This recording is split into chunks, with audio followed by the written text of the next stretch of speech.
Usapang totoo, walang preno. You under vlogcaster, real talk lang, walang plastikan. Magandang araw mga ka-Wonder, welcome back sa ating YouTube channel, Wonder Vlogcaster po. Magandang araw sa inyo lahat. Maraming salamat sa ating mga subscribers, sa ating mga viewers, sa patuloy niyong pagsuporta. At sa hindi pa ho nakapag-subscribe, mag-subscribe na po kayo. Meron pong subscribe button dyan, libre po yan. Pindutin niyo po, lalabas po yung bell at piliin niyo po yung all. Maraming pong salamat.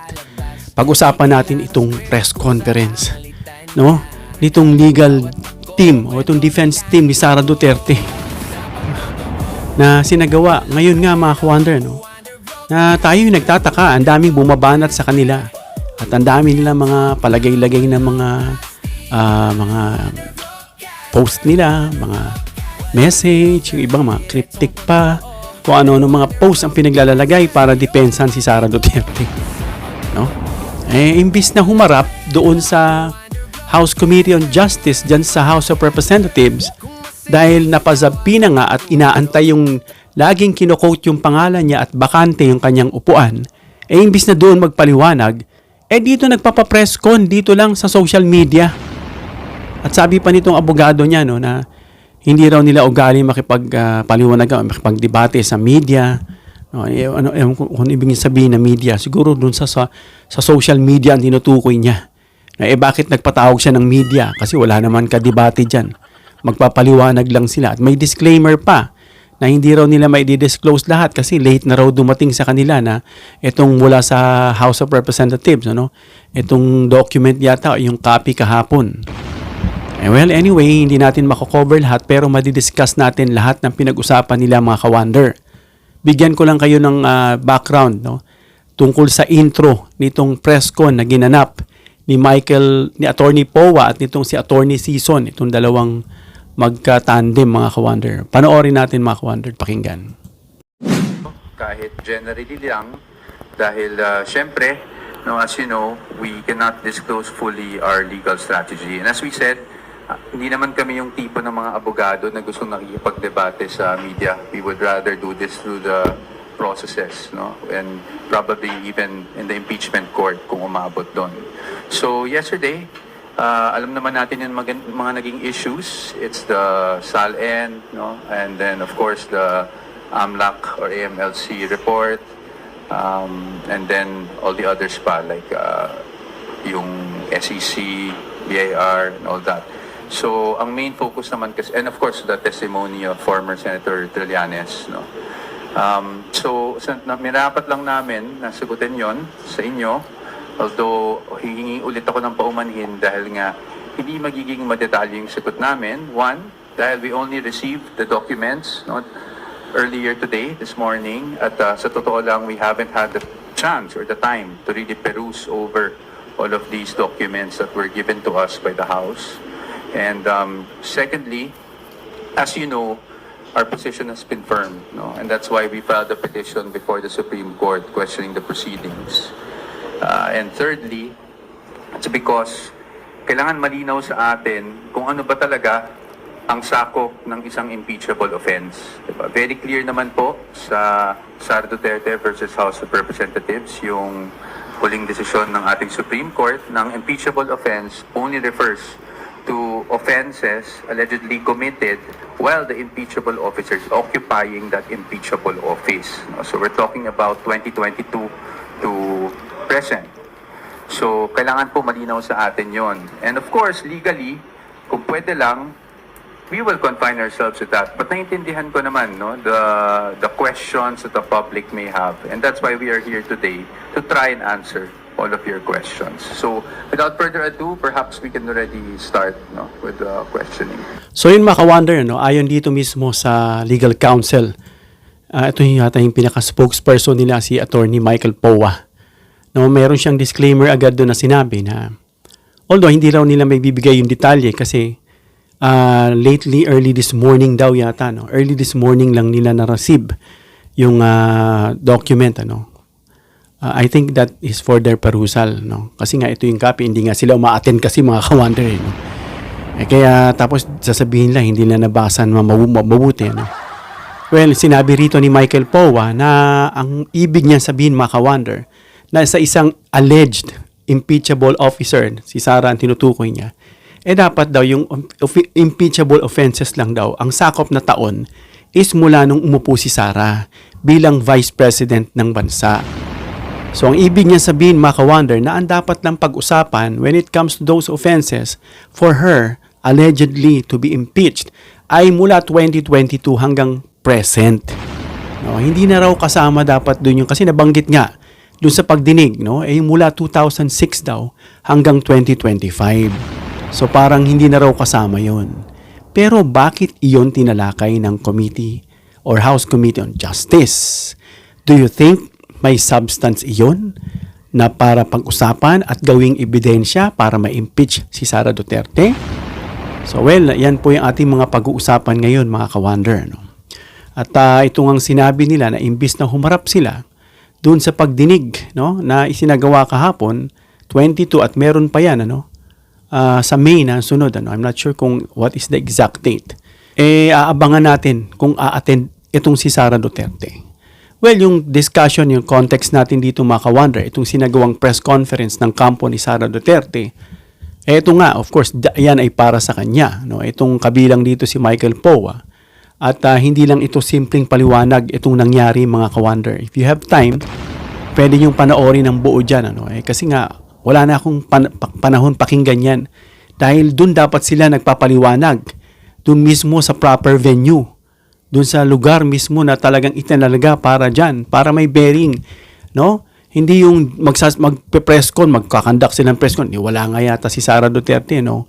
Comment down below kung napanood nyo kasi hindi ko talaga pinanood ng husto, no? Dinaanan ko lang, forward ko lang, kinuha ko lang yung pinaka-highlights, yung pinaka-context, no? At saka na-gets naman natin lahat, mga ka-wonder, no? From their keywords na mayroon naman tayong ability to read between the lines, no, para mabilis nating mag-grasp kung ano yung gusto nilang iparating. So yung nilalaman ng press con, alam natin, mga ka-wonder, na imbis na humarap sila dyan, no, ang ginagawa nila ay hindi lang simpleng paliwanag at ito isang legal at political positioning. They are positioning themselves, laban dito sa ginawa ng House Committee on Justice kahapon. Nagkaroon sila ng sarili nilang forum. No? So, yan nga. Ano bang laman ng conference nitong mga ito? No? Una, sabi nila, mali ang sakop ng investigasyon. Ito yung pinakasentro ng argumento nila. Bakit? Dahil ayon nga rito kay POA na ang isang impeachable official, ginamit niya allegedly, impeachable official tulad ni Vice President Sara ay dapat lang managot saan? Dun sa mga ginawa niya habang siya ay nasa impeachable position. Ano ba yung impeachable na tao? Vice President. Anong taon siya pumasok? 2022 or 2022 hanggang kasalukuyan. Yun lang daw dapat ang sakop na dapat talakayin o dinggin. No? Kaya para sa kanila, mga ka-wonder, itong 2022, umpisan mga ka-wonder kasi nung term ni Sara Duterte hanggang sa kasalukuyan at yun lang daw ang sakop. Na hindi ibig sabihin nga, mga ka-wonder, yung 2006, masyado na yan deep, masyado na yan, kumbaga, malayo, no? Pero ito sa tingin ng mga abogado, sa tingin ng batas, no? Ito ay may kinalaman pa rin, mga ka-wonder. Yan ang sa aking opinion. Kasi kung hindi, bakit nila pagsasayangan ng oras dinggin yan dyan? Asang katutak na abogado yung mga nandiyan. No? At bago nila yan talakayin at dinggin dyan, naniniwala ako na binasa na yan ng Supreme Court.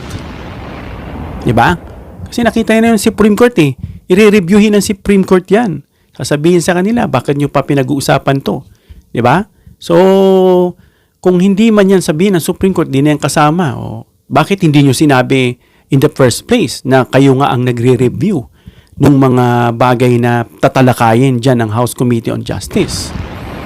Diba? Maliban na lang kung hindi kasama yon at hindi nila nabasa yon, no? So, yung pag-question, mga ka-wonder, sa paggamit ng ebidensya nga mula 2006. So, binatikos nila, mga ka-wonder, yung pag-angkat ng ebidensya. Ibig sabihin, inangkat, kinuha pa. Dahil mula 2006 pa yan. Dahil ang gusto nila pag-usapan, 2022 lang. Dahil nga, mga ka-wonder, maraming mga, kumbaga, maraming mga multo sa closet na ayaw nilang buksan. Yun, parang ganun ang nakikita ng taong bayan, nakikita natin. So, in 2006 hanggang kasalukuyan ng sakop, mga ka-wonder, ang argumento dyan, mga ka-wonder, no? Noon daw kasi ay hindi pa Vice Presidente si Sara Duterte. Therefore, hindi raw siya impeachable official. Kaya hindi raw yun, no, dapat maging basihan ng impeachment. Pero kasi mga ka-wonder, naintindihan natin na yung taong yan, hindi lang yung gagawin niya ang tinitignan sa kanya.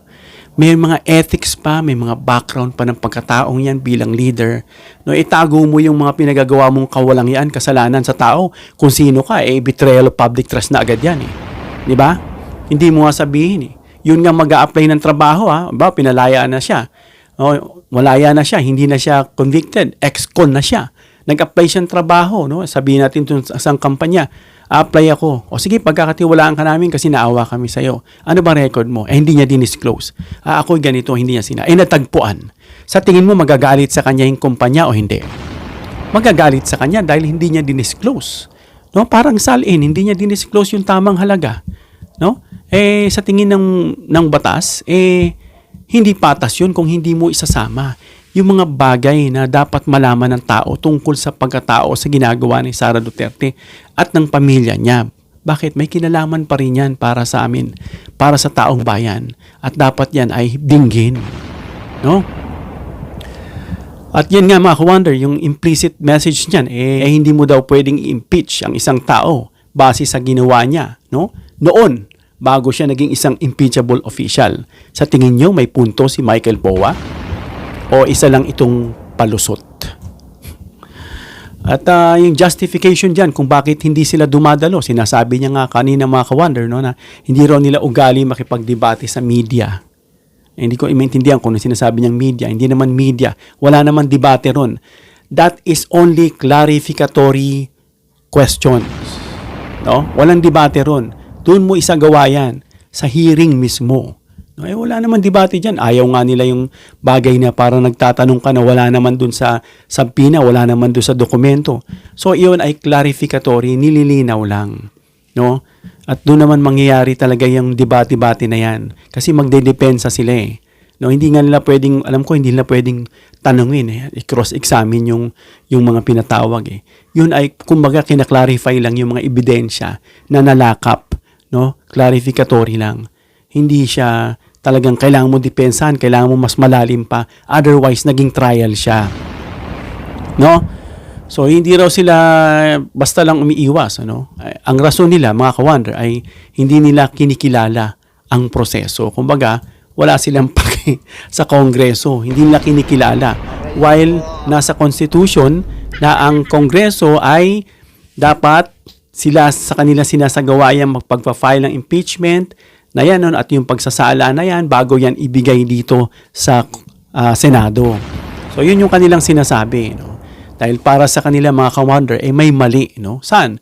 Doon sa jurisdiction na sinasabi. Kaya nga, hindi raw sakop ng Kongreso sila eh. Doon daw sila a-attend, parang gano'n sa Senado. Titignan natin kung a-attend talaga. No? At yung direksyon mga ka-wonder, of course, direksyon ng kahantungan. Doon pa lang sa hindi nila pag-o-honor sa jurisdiction doon pa kaya sa direction at legal basis ng inquiry. No? Kaya nga sila pumupunta sa Supreme Court na kumbaga, ibasura na yan. Kumbaga kasi wala raw doon walang sakop, walang direksyon, walang legal basis daw. Paano aakyat yan sa Senate? Kung gusto niyo ipabasura na agad. Di ba? Asan yung logic? Kung talagang gusto niyo ipaliwanag sa Senado, bakit doon pa lang sa Supreme Court gusto niya nang ipabasura? No? Kasi yung TRO, akala natin temporary kasi madelay yan. Pero ang gusto lang talaga nilang maka-wonder na sinasabi lang parang unconstitutional na to, na ito ay sumusobra na. So naghahanap sila ng butas para ito ay maibasura ulit. So ang daming palusot, pero nakikita natin yung naratibo nila na gusto lang talaga nila tong ipabasura. At ayaw nila na umabot sa pagdinig-dinig. Dahil bakit?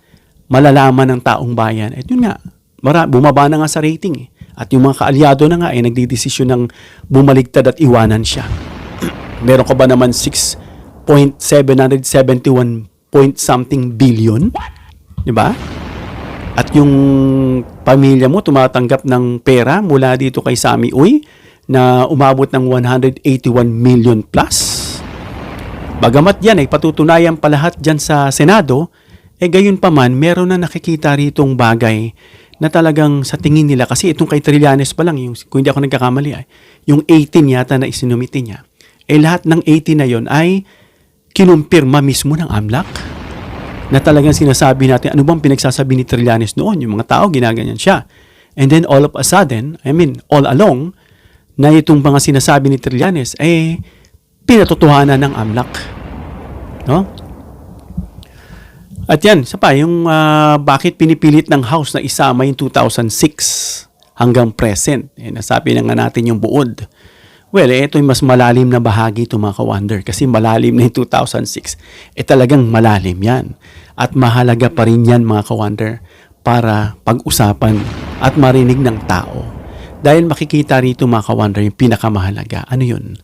Mula dyan sa 2006. Hindi lang yung pamumuno mo sa public office, pati ethics, pati background ng pagkatao mo kasama dyan. Kasi isa yan sa binoto nila. So wag mo isang tabi, tingin mo yung katawa mo.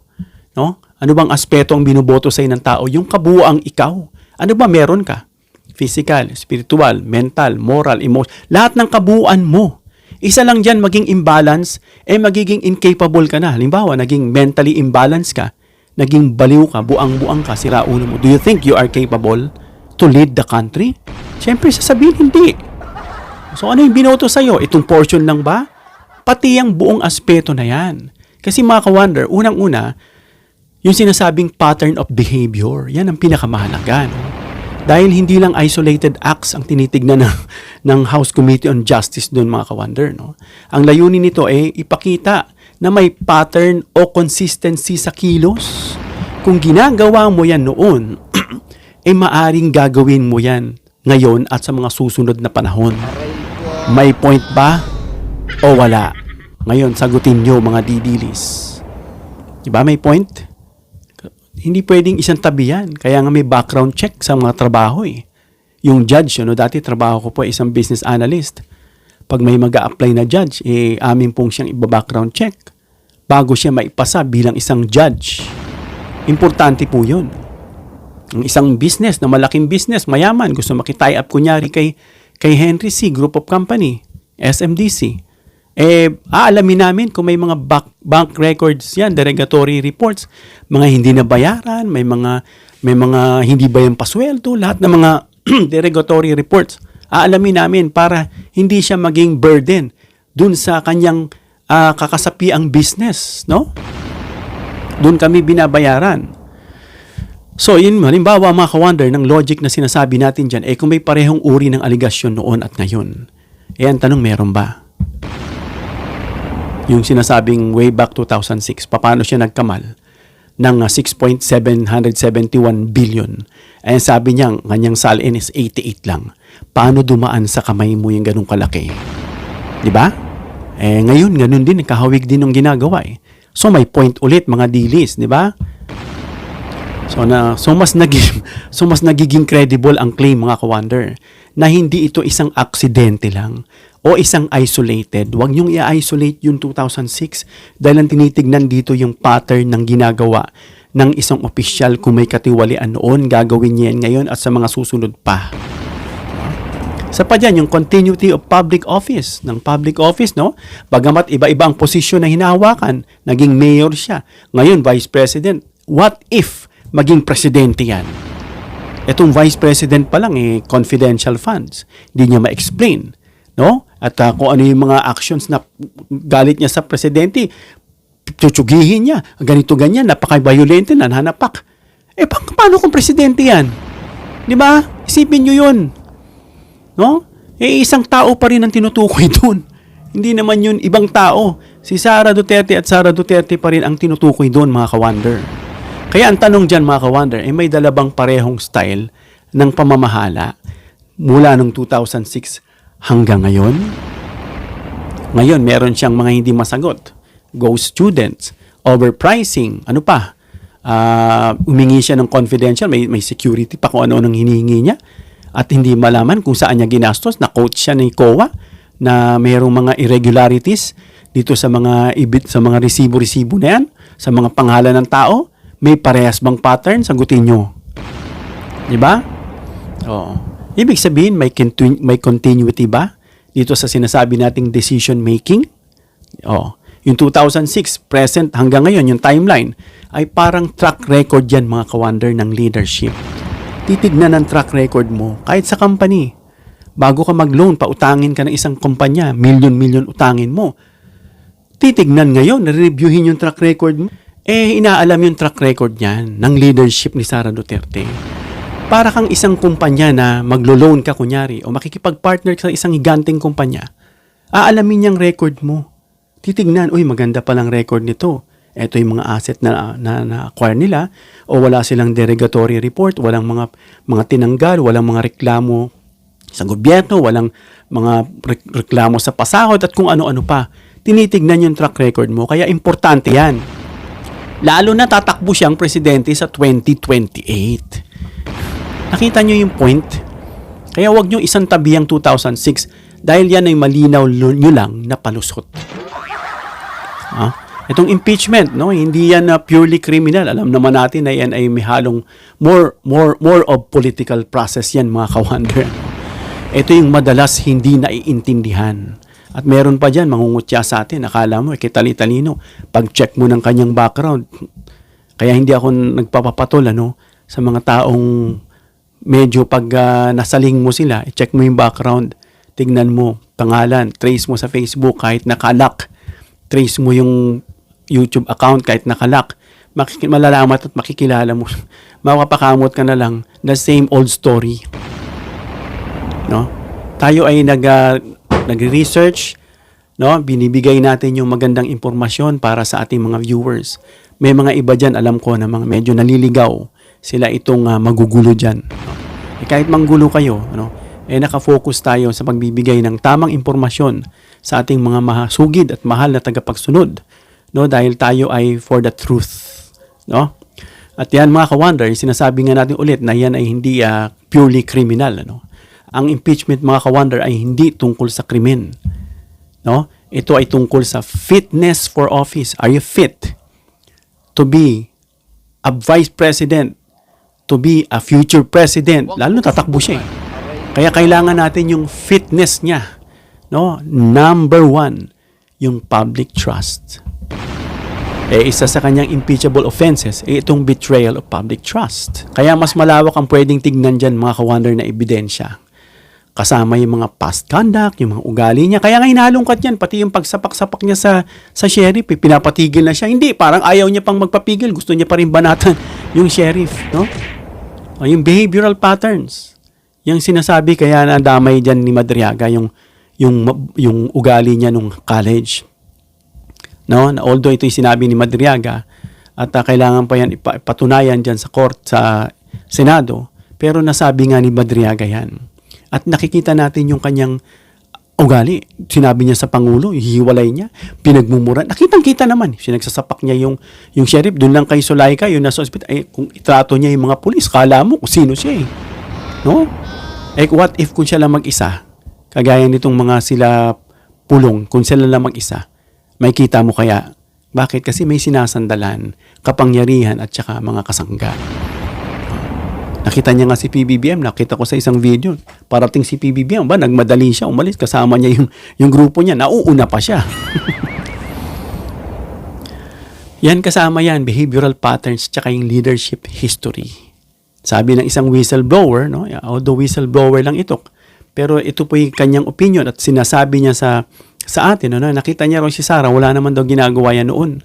Pazumba-zumba lang daw yan. Na-i-vlog na natin yan, nakapakita natin yung whistleblower. At kung ano-ano pa, hindi natin masyadong i-discuss yan dahil nakafocus tayo dito sa sinasabi nitong si Michael Powa dyan sa kanilang press con. At yung establishing intent o yung intention, sa legal analysis, mga ka-wonder, ang nakaraan ay ginagamit pa rin. Bakit? Para ipakita kung may sinasadyang pattern. Kung may habitual behavior. Kayo nang musga kung nakikita nyo yung mga sinasabi noon hanggang ngayon. Hindi lang ito kung ano yung ginawa, kundi paano siya kumilos over time. Yung pattern noon, yung history noon, ang gagawa pa ba ngayon? Tingnan nyo yan. No? At sa pa, hindi lang ito random mga ka-wonder, no? Kundi ito yung isang narrative building. Ang prosecution side kasi mga ka-wonder ay bumubuo ng naratibo ng kwento, no? Hindi sapat yung isolated incidents. No? Kailangan nila ng timeline, kailangan nila ng progression at consistency. Yan po yung nangyayaring dinidinig dyan sa House Committee on Justice kung naging sensitive kayo. No? At yung isa pa, yung saan nagbabanggaan ng dalawang panig. Yan po yung mga nilalaman ng mga sinabi ng press ko ng defense team ni Sara. Dito sa sampo ni Sara, under dito kay POA, gusto nila limitahan nga yung 2022 lang hanggang present. Bakit? Kasi bakit daw? Mas manageable nga naman yung depensa. Mas manageable, mas madali kasi hanggang 2022 lang kung ungkatin mo maghihirapan sila niyan. Magno-nosebleed sila. At isa pa, kontrolado ang issues. Dahil mostly, yung mga malalala, 2006 onwards bago mag-2022, malala pa rin.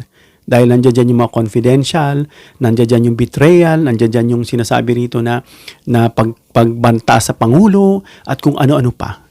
So, may iwasan yung mga ka-wonder yung pag-uungkat ng mga lumang kontrobersya.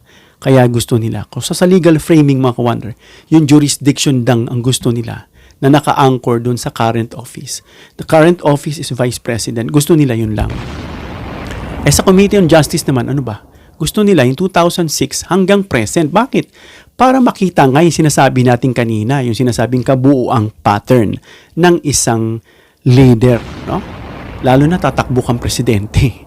Dapat makitaan din ng consistency ng behavior.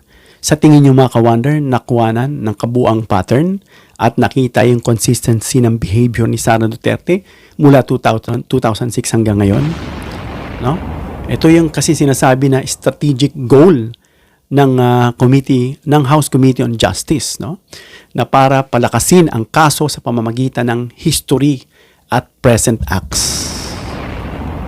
At isa dyan, yung sinasabi nating critical analysis, no?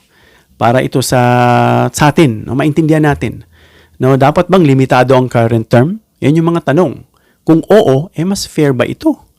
At kung hindi naman, mas complete ba ang assessment? Yan yung mga itanong natin sa sarili natin. Ang impeachment ba ay legal o political? Kung legal lang, dapat strict lang sa timeline.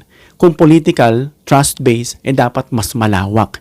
Ang impeachment is more of political mga ka-wonder. So, dun pa lang masasagot mo, dapat mas malawak. No, makatarungan ba ang paggamit ng lumang ebidensya? Yan ang mga tanong. Accountability ba ito o character attack? No, ang pag-iwas sa hearing, gaya ng ginagawa ni Sara, strategy ba o red flag? Smart legal move ba itong ginagawa ni Sara? But according to Supreme Court, yung ilang mga dating naging justices, wrong move. Bakit? Binigyan siya ng due process for her to defend herself and to protect her right. But she herself swept it away. No? At yung pag-iwas sa pananagutan ang nakikita rito ng taong bayan. Umiiwas ka lang, nagpe-presscon ka ba't di mo harapin? Babalik na naman, ikot na naman. Walang jurisdiction, wala raw direksyon at kung ano-ano pa. Well, yan po ang nilalaman ng presscon nitong legal defense team na Sara Duterte. Hanggang dito lang tayo mga ka-wonder. Comment down below your opinion para ma-reaksyonan at mabasa natin. Please give it a thumbs up if you like this video para ma-share ni YouTube sa iba pang viewers. Please share this video para malaman nila na nagpa-conference o presscon itong legal defense team ni Sara at itong nilalaman ng ating pinag-uusapan. Please subscribe, hit the notification bell icon and choose all bilang suporta sa aming mga content creators. Hanggang sa muli mga ka-wonder. God bless.